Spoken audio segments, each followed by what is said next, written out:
नमस्कार, FM news देख रहे हैं आप। मैं हूं आपके साथ प्रतीक्षा चहल। उत्तराखंड की खबरों में सबसे पहले बात करेंगे जनपद उधम सिंह नगर की। जी हां, वहां पर खटीमा में मुख्य चौक स्थित शहीद स्मारक स्थल पर उपनेता प्रतिपक्ष और विधायक भुवन चंद्र कापड़ी की अगुवाई में यूथ कांग्रेस, कांग्रेस सेवा दल और महिला कांग्रेस संयुक्त रूप से भर्ती घोटालों में हो रहे भ्रष्टाचार और हाल ही में पटवारी लेखपाल भर्ती परीक्षा पेपर लीक मामले को लेकर सांकेतिक उपवास पर बैठे। आपको बता दें कि हाल ही में पटवारी लेखपाल भर्ती पेपर लीक होने से प्रदेश भर के बेरोजगार युवाओं में सरकार के खिलाफ भारी आक्रोश और उबाल है। इसी को लेकर कांग्रेस पार्टी की तरफ से प्रदेश भर में आज चल रहे सांकेतिक उपवास के क्रम में खटीमा में भी सांकेतिक उपवास किया गया। बेरोजगार युवाओं और कांग्रेसियों ने भर्ती घोटालों में हुए भ्रष्टाचार को लेकर राज्य सरकार और राज्य संघ लोक सेवा आयोग के खिलाफ सीबीआई जांच की मांग की है। वहीं विधायक भुवन चंद्र कापड़ी ने गोपनीय विभाग के सचिव संजीव चतुर्वेदी के खिलाफ कड़ी कार्रवाई करने और आनन फानन में तय परीक्षा तिथि को स्थगित करने, आगामी भर्ती परीक्षा प्रश्न पत्रों को रद्द करने की मांग की है। साथ ही उन्होंने प्रदेश के युवाओं के भविष्य के साथ खिलवाड़ करने और भ्रष्टाचारियों को संरक्षण देने का गंभीर आरोप बीजेपी सरकार पर लगाया। उन्होंने कहा कि विपक्ष की तरफ से लगातार युवाओं के भविष्य को लेकर भर्ती घोटालों के खिलाफ आवाज उठाने के बाद भी सरकार संज्ञान नहीं ले रही है।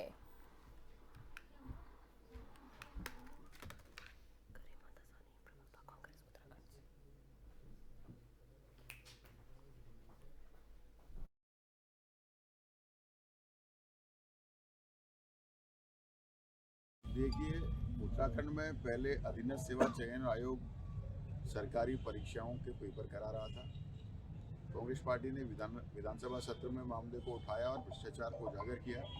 45 से ज़्यादा लोग जेल गए और 3 महीने ही छूट गए। हमने सरकार से सीबीआई जांच की मांग करी थी ताकि इसमें सख्ती बरती जाए। फिर सरकार ने उत्तराखंड अधीनस्थ सेवा चयन आयोग के पेपरों को लोक सेवा आयोग को हस्तांतरित किया कि आप इसे कराएंगे। पिछले विधानसभा सत्र में लोक सेवा आयोग के भ्रष्टाचार को तथ्यों के साथ, साक्ष्यों के साथ फिर हम लोगों ने विधानसभा में उठाने का काम किया, लेकिन सरकार ने संज्ञान भी नहीं लिया। और 2 महीने बाद ही पटवारी पेपर होता है, पटवारी पेपर परीक्षा जो है उसमें पेपर लीक हो जाता है और वो बात खुलकर सामने आती है।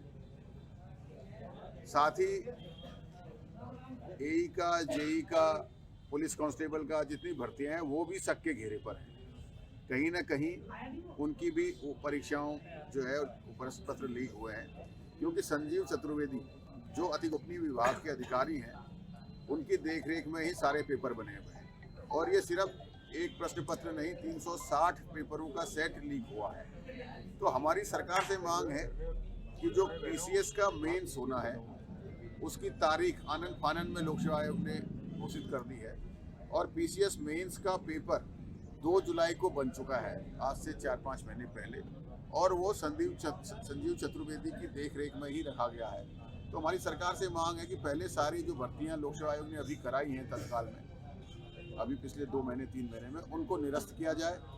जो पटवारी की परीक्षा की तुरंत तिथि घोषित कर दी उसको निरस्त किया जाए।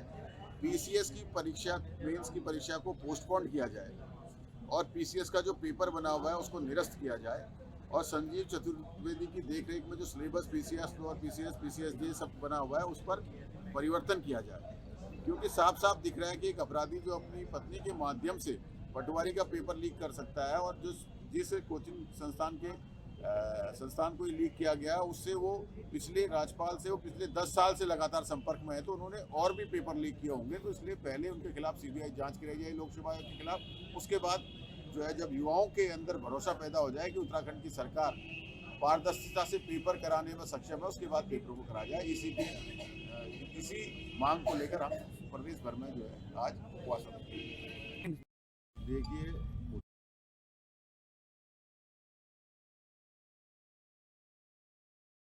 इसी खबर पर चर्चा के लिए मेहमान हमारे साथ यहाँ पर जुड़ गई हैं गरिमा दसोनी जी, हमारे साथ यहाँ पर जुड़ी हैं, कांग्रेस प्रवक्ता हैं। गरिमा जी, जिस तरीके से पेपर लीक मामले को लेकर कांग्रेस की तरफ से प्रदर्शन किया जा रहा है और बीजेपी पर गंभीर आरोप भी लगाए हैं, किस तरीके से आगे की रणनीति रहने वाली है इस प्रदर्शन को लेकर? देखिए, शर्म की बात है, आज हम इस प्रदेश के युवाओं को चेहरा दिखाने लायक बाकी नहीं बचे हैं। हम राजनेता जो राजनीति के क्षेत्र में हैं, हमारे तरफ उनकी प्रश्न भरी निगाहें सबकी टिकी हुई हैं कि हमारा क्या कसूर था। और मुझे लगता है कि हम सब निरुत्तर हैं उनके इस प्रश्न के आगे। हम्म। कुछ बच्चे तो ऐसे हैं जो तीनों परीक्षाएं निकाले हुए थे जी। और वो तीनों ही निरस्त हो गई। अब उनकी उम्र आगे बची नहीं है। 6 साल हो गए थे पीसीएस परीक्षा नहीं हुई थी प्रदेश के अंदर, 2016 के बाद नहीं हुई थी जी। और बड़ी मुश्किल से कराई है। तो धांधलियां, भ्रष्टाचार, घपले, घोटाले जी। और भाजपा ऐसे में अपने पाले की गेंद हमारे पाले में डालने का प्रयास करती है। हमेशा से भाजपा की ये मोडस ऑपरेंडी रही है हम्म। कि जब यूके ट्रिपल एससी में किरकिरी हुई प्रदेश की, जी। तो ऐसे में आपने लगातार जो है, जब जब किरकिरी हुई, तो विधानसभा का मुद्दा ये ले आए, विधानसभा बैकडोर नियुक्तियों का। हम्म। और विधानसभा बैकडोर नियुक्तियों में ये हुआ कि यूके ट्रिपल एससी की भर्ती ने दम घुट गया उसका। जी। जी। वो ओवरशैडो हो गई और अब यूके पीएससी की निकली है पटवारी लेखपाल भर्ती घोटाला। तो फिर भाजपा ने कह दिया वो देखो नेहरू की पार्टी, वो देखो गांधी की पार्टी। यानी कि इशारा हमारी तरफ कर देते हैं हर बार। जी।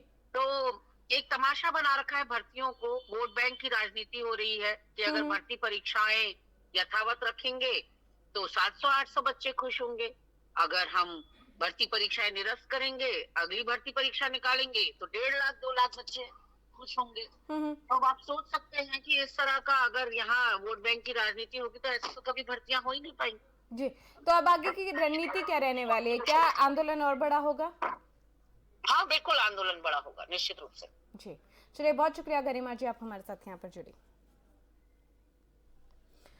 तो कांग्रेस प्रवक्ता गरिमा दासोनी को आप सुन रहे थे। पेपर लीक मामले को लेकर कांग्रेस की तरफ से प्रदर्शन किया गया है। हरीश रावत देहरादून में धरने पर भी बैठे, उनके साथ तमाम कांग्रेसी कार्यकर्ता भी वहां पर मौजूद रहे और लगातार भर्ती घोटालों के खिलाफ कांग्रेसियों की तरफ से जो है आंदोलन को तेज करने की बात कही जा रही है। गरिमा दासोनी को आपने सुना, जिनकी तरफ से कहा गया कि आने वाले वक्त में ये आंदोलन और तेज किया जाएगा।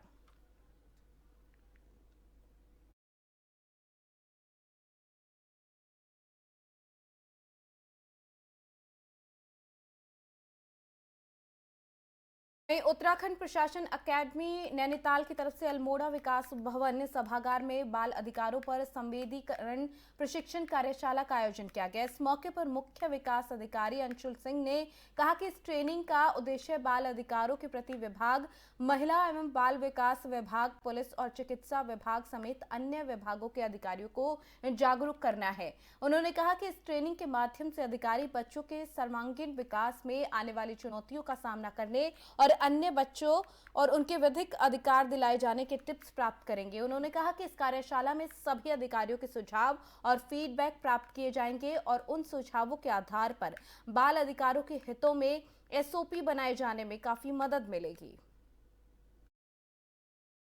देखिए, ये ट्रेनिंग सारे अधिकारियों की, जिला स्तरीय अधिकारियों की कराई जा रही है। जैसे आज थीम है हमारी राइट ऑफ चिल्ड्रन। तो बच्चों के जो राइट्स हैं, जो वेरियस लेजिस्लेशंस हैं, जो वेरियस सोशल इश्यूज़ हैं या वेरियस कल्चरल इश्यूज़ हैं या जोग्राफिकल इश्यूज़ भी है जो हम लोग फेस कर रहे हैं, उसके रिस्पेक्ट में क्या एसओपीज़ हैं, क्या लीगल राइट्स हैं बच्चों के, तो इसके बारे में हम अवेयरनेस अपने सारे विभागों की करा रहे हैं। साथ ही साथ इसका ये बहुत अच्छा फ़ायदा है क्योंकि एटीआई के माध्यम से कराई जा रही है। जो ये फीडबैक दे रहे हैं उनको ये लोग यहाँ से लेकर जाएंगे हर जिले से और फिर एसओपीज़ क्रिएट होंगे and it would be helpful for the whole state. और ख़ासकर ऐसे और भी इश्यूज़ हैं जो हम अगले 2 दिन में हैंडल करने वाले हैं। तो ये जो सेंसिटिव इश्यूज़ हैं, इनके बारे में अगर खुल के एक बार बातचीत होगी तो हम काफ़ी सटल्टीज़ को भी कैप्चर कर पाएंगे। तो पूनम मैम है जो एटीआई से रिप्रेजेंट कर रही हैं, मैं उनका बहुत बहुत धन्यवाद करूंगा कि उन्होंने यहाँ ये प्रोग्राम रखा और आशा करता हूँ कि आगे भी ऐसे और प्रोग्राम्स इन डिस्ट्रिक्ट ही कराए जाए, बजाय हम वहाँ भेजें। तो मास स्केल पे अगर यहाँ ही एटीआई की टीम आके अगर ट्रेन कराएगी तो हमारे लिए बड़ा अच्छा रहेगा।